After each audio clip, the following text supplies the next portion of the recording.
2021 போடிநாயக்கனூர் சட்டமன்ற தொகுதியில வெற்றி பெற்றவர் அதிமுகவில் ஓ பன்னீர்செல்வம் மூன்றாவது முறையாக வெற்றி பெற்றிருக்கிறார். 2021 வந்து திமுகவில் தங்கத்தமிழ்ச்செல்வன் தோல்வி அடைந்தார். வாக்குப்பதிவு விவரங்கள் பார்த்தீங்கன்னா அதிமுக ஏறத்தாழ 1,00,000 வாக்குகள் வாங்கியிருக்கிறாங்க.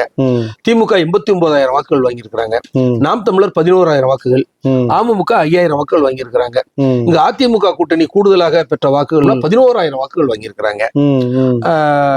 2024 மக்களவை தேர்தலில் போடிநாயக்கனூர் சட்டமன்ற தொகுதியில பதிவான வாக்குகள் திமுக 93,000 வாக்குகள் வாங்கியிருக்கிறாங்க. அதிமுக 23,000 வாக்குகள், அமமுக 57,000 வாக்குகள், நாம் தமிழர் 11,000 வாக்குகள் வாங்கியிருக்கிறாங்க. அதிமுக கூட்டணி பாஜக கூட்டணி இணைந்து பெற்ற வாக்குகள் பார்த்தோம்னா 80,000 வாக்குகள் வருது என்று சொன்னாலும் கூட மக்களவை தேர்தலில் திமுக கூட்டணி 13,000 வாக்குகள் வந்து கூடுதலாக பெற்றிருக்கிறாங்க.